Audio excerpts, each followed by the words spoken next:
Hello, it's Michael Watts here, and welcome to another episode of Luthier Stories. I'm here with one of my favourite guitar makers in the world. I'm having tea with Linda Manzer. Hi. Hello.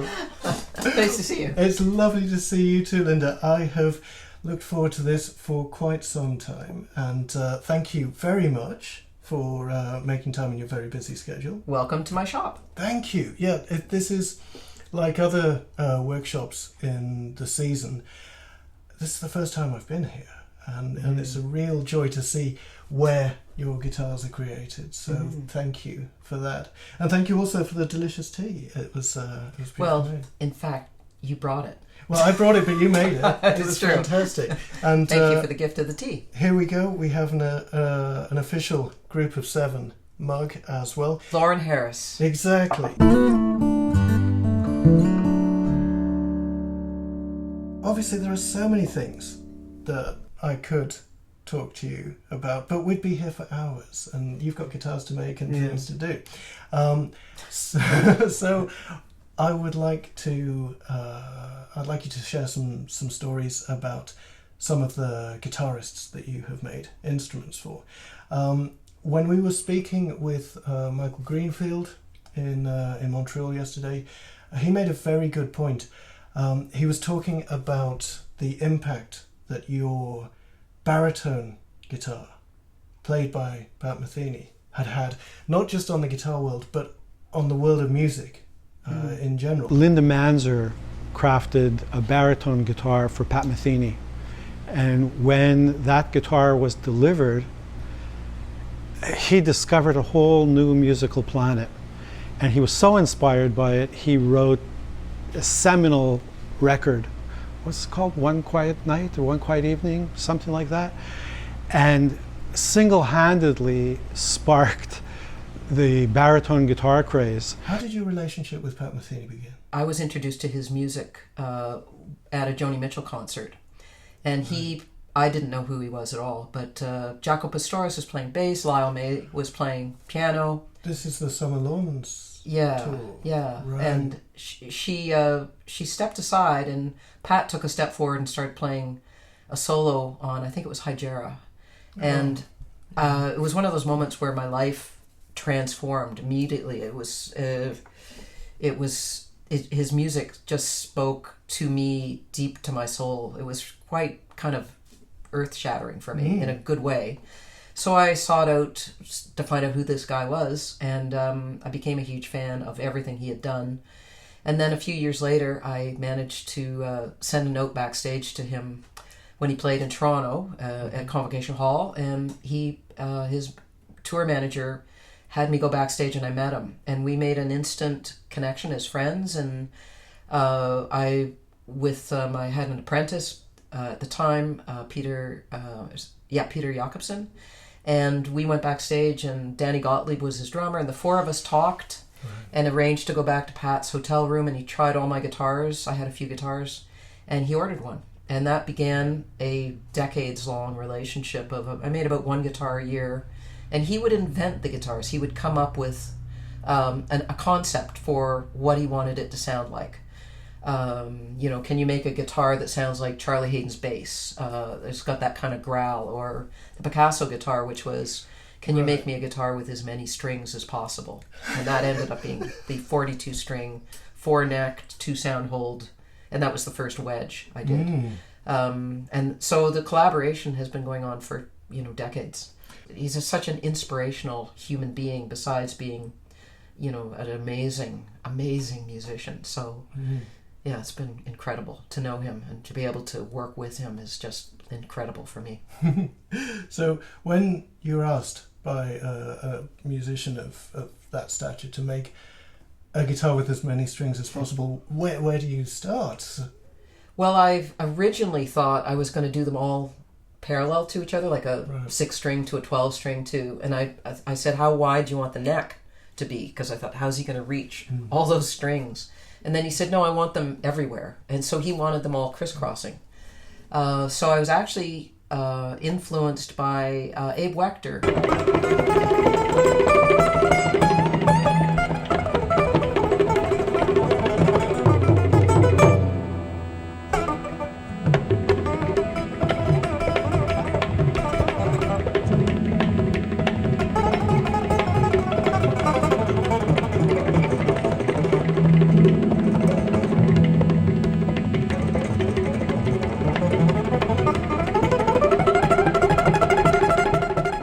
The actual Pikasso guitar is actually, from all the different machinations of it, it's actually kind of reeled in.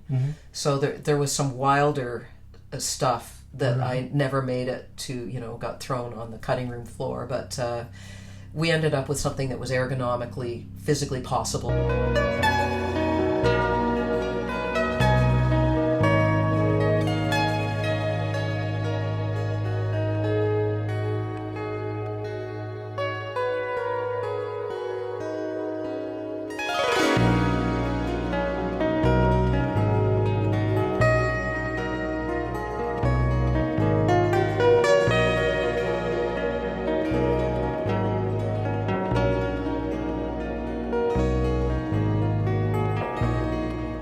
One of the first instruments that I played that you'd made was, this is going back to the Montreal Guitar Show many years ago, it was an arch top with, was it actually a Pikasso? I'm not sure. Yeah.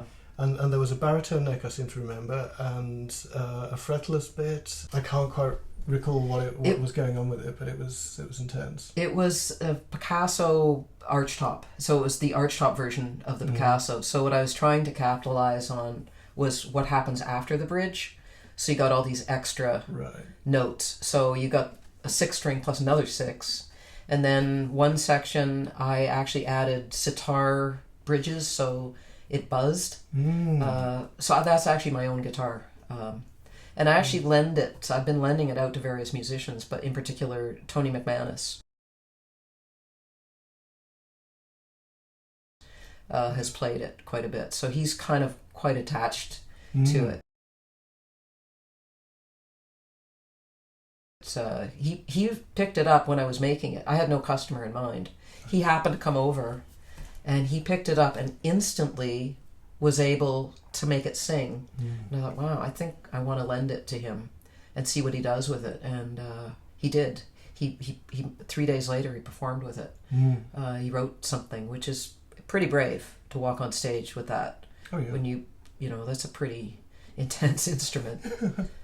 He sends his love, by the way. I saw him in London a couple of days ago. Oh, yeah, fantastic. I love him. Absolutely. I've been doing a new series of podcasts for the Fretboard Journal, and Tony was my first interview. Oh, so he's a great guy. Yeah, he is a wonderful, wonderful player. So your relationship with Pat, we've had the Pikasso. Then there was this paradigm shift of the baritone instrument. How did that come about? That actually came about from a conversation with a musician in New York called Craig Snyder, and he asked me to make a baritone. And so he and I, there wasn't anything on the market at that point. I think there was one electric guitar, a baritone somewhere. So he and I, he wanted it for just a bass, something that was a cross between a bass guitar and a normal guitar. Right, so not quite a Fender Bass 6, for instance, but just sort of pulled back in a bit. Yeah, and so I made that for him. We worked on the scale lengths, and it was pretty, it was really a collaboration between him and I. And as soon as he got it, he showed it to Pat. Right. And Pat was doing an album with Abby Lincoln, and he borrowed it to do that recording, one song on that. And Pat called me up and he said, I want one yesterday. And so I started building him. And then when Pat got it, he did One Quiet Night. He had, it was, I think he'd just got a new recording set up, and he was noodling. He'd done a new tuning, the Nashville tuning, which is the middle 2 strings are you throw them away and you put octave strings on. So it gives it this twinkle and this sparkle that... on a bass guitar, it could get all muddy, and this just brought some beautiful clarity. And he just improvised through that album, and that became this kind of iconic... There was the first baritone acoustic guitar that I know of, and he did this incredible performance on it. And then people started making baritone guitars after that. So we've looked at the Pikasso, the baritone, and then we have the Little Manzer. Right, going the opposite direction, going from huge guitars to little tiny guitars that you can kind of fold yourself into. The little Manzer is something that has a shorter scale length, and you can travel with it really well. You can, which I've got little cases for them, and it's a little guitar, but it packs a big punch. There's a fantastic video of Pat Metheny playing it as an encore in Warsaw.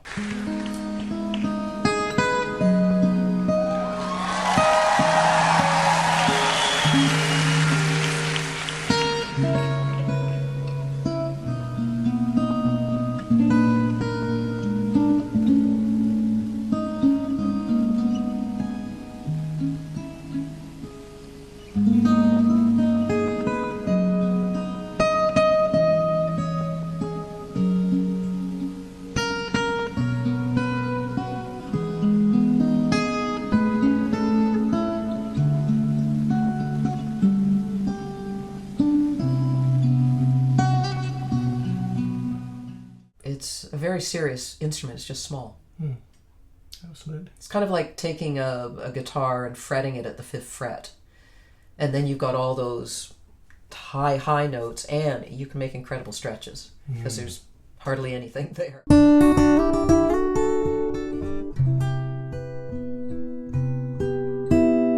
Now in 2008, you did a huge project which was 30 of the Pat Metheny Manzer models. Yes. That was the only time I tried to make 30 guitars identical to each other. Right. And that was to commemorate my 30-year relationship with Pat Metheny. And to celebrate it, I designed a version of the first guitar which I made him, which he dubbed the Linda 6. And I added features that over the years I had developed, like the wedge, some inlay. Pat did all the inlay. And he did these squiggles backstage, and they're fantastic. You would draw them with a magic marker on a tabletop or on a can of soda or pop, whatever. And so we incorporated those inlays into the guitar. So I made a limited edition with a book. It came with a signed book, and we had a launch in New York where it was kind of incredible to go to New York and have his wife's art gallery. And we had this big launch, and it was fantastic. He performed, and eventually they all sold. We launched in 2008 when everything fell apart financially. Right. So the timing for launching a really expensive guitar was actually pretty horrible. But anyway, they all eventually sold, and it was pretty cool. My understanding is that Paul Simon took one. Yeah, he was at the launch. That was pretty interesting. There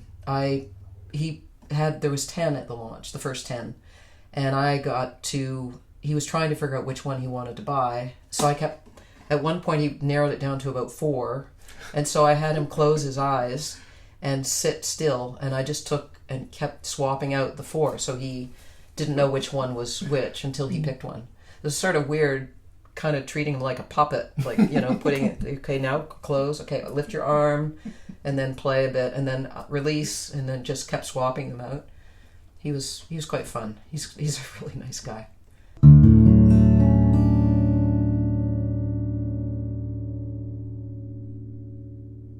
You must feel pressure, I guess, externally from clients to recreate instruments that you have already made.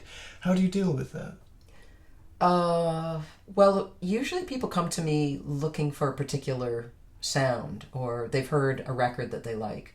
So I know that model in that record was a certain particular guitar, and I just make that for them.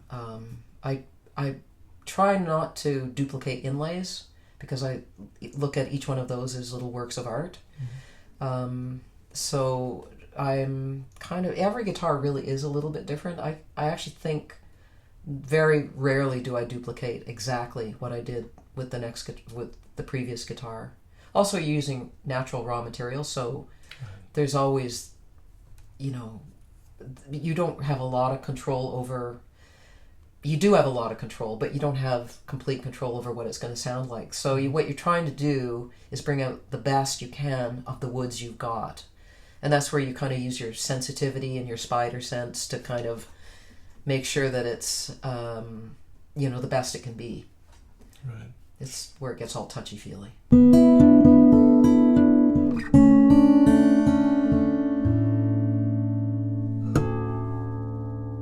The very first example of your work that I played was a guitar with an extreme wedge to it. Now, we've already mentioned your wedge design in the context of the Metheny Pikasso instrument.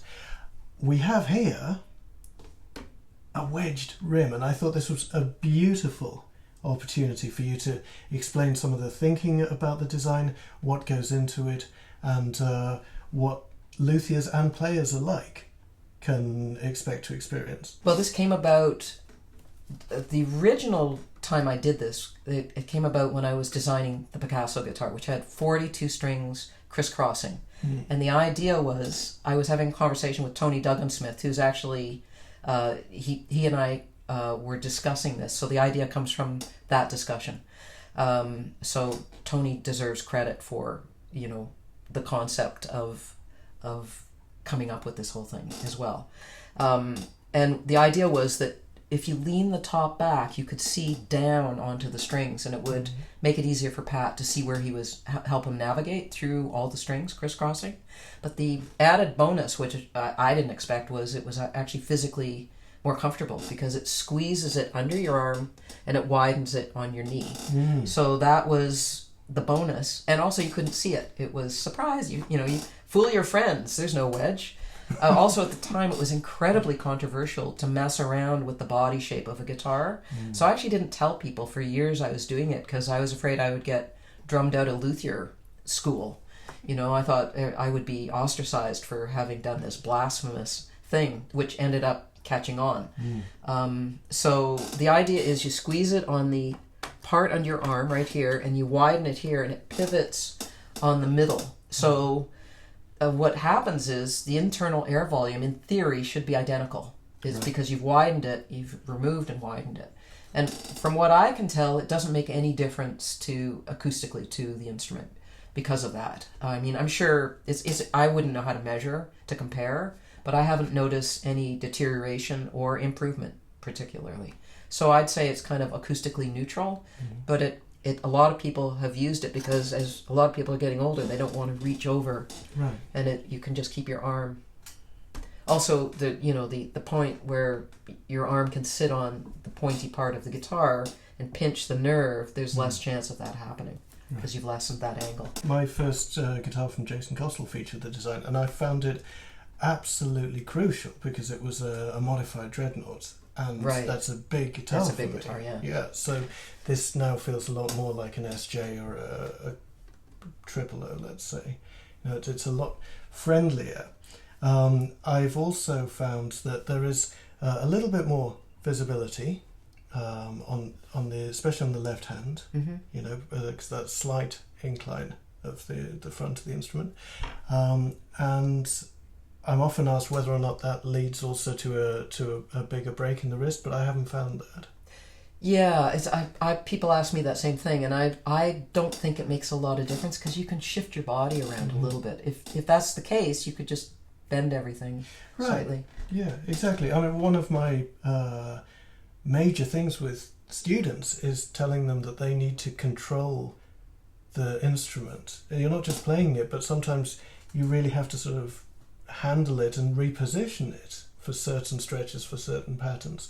And with a larger guitar, the wedge design really helps with that. You can lean over, you can do everything that you need to, and it's suddenly the whole thing is a lot more accessible. Yeah, it's a cool thing, and it was an accident, really. It's funny because once people started doing it, Larrave's son was saying that sometimes when they were bowl sanding, they'd accidentally lean on one side. Bowl sanding means that you're shaping the rim of the guitar, and they're supposed to be parallel. And he would accidentally lean into the sanding disc, and one side would end up being wedged. So, so I think it's a really cool design, and decided to try it on archtops, which are, because of the way archtops are designed, they're naturally kind of wedged because there's an arch. But it actually does help and make a little bit of a difference, I think. So I think it's worth considering. That plus the Laskin armrest, Right. which makes that, I think that's kind of ergonomic wise, I think that's the way to go.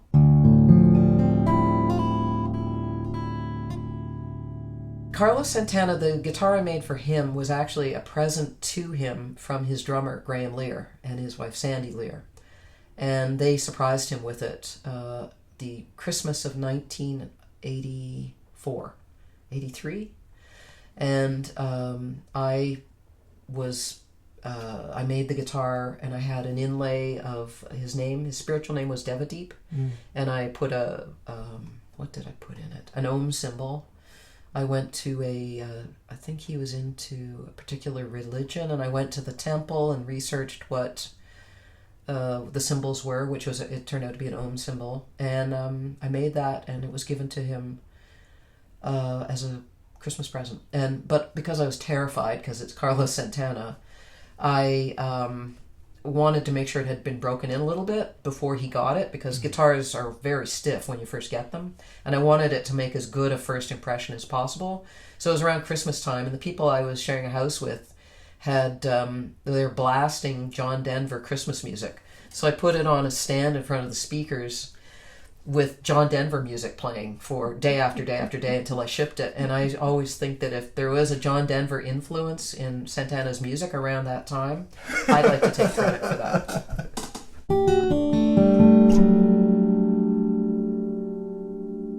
I build my guitars a little heavier than most people so that it's got headroom, so that you can play it really hard and it will stand up to that, and it'll actually grow as you play it more and more. So I'm not expecting my guitars to sound the best they're going to sound as soon as you open up the case and start to play it, even though that's a seductive way to build, because if you're selling a guitar, you want it to sound amazing. But I am okay with my guitars holding back a little bit when you first get them, because to me that means that there's a lot of room for them to grow, but grow really powerfully, because there is a bit more wood, and that wood is going to give you more volume eventually. And that's my goal. I think that if I build a little heavier than most people, it might put somebody off when they first get it, but as they play it, it's going to open up, and there's going to be more there. And I look for balance, I look for playability, I look for the most important. I have three kind of rules. The most important thing is how the instrument sounds. The second is how it feels to you as the player, so it's ergonomically and it's easy to play. And number three is how it looks.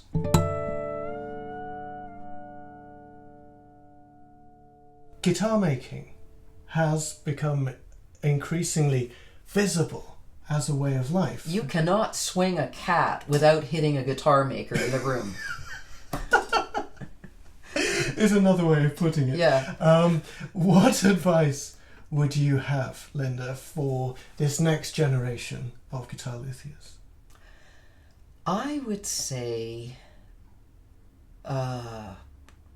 get started and just build as many guitars as you can. Do as much of it by hand as you can, so you can sense the woods changing, so you understand your materials. Also keep really good records, which is something I was against as a 1974 hippie guitar builder. I was against numbers, and I wish I kept better records and serial numbers, because people eventually want to know all that stuff.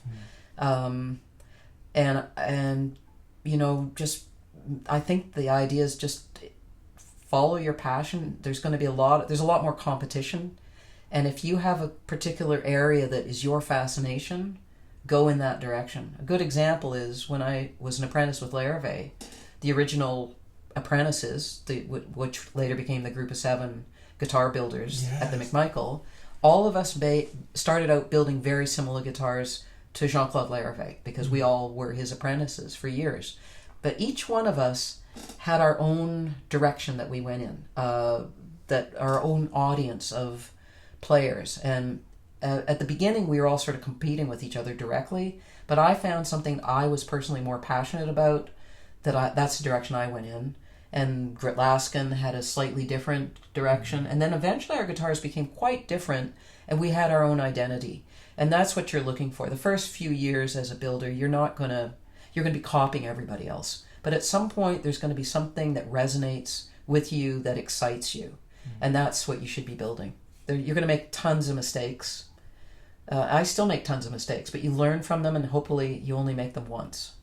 So you just enjoy it. Enjoy the ride. Listen to your clients, because it's their guitar eventually. It's not really yours. You're the hands that are making it, and listen to what they're asking you. And then enjoy watching them bring your art to life in their hands. That's the real joy of it. Linda, it has been a real pleasure to see you. Thank you so much for your time today. And thank you to you for watching. This has been another episode of Luthier Stories. I'll see you in the next one. Until then, stay tuned.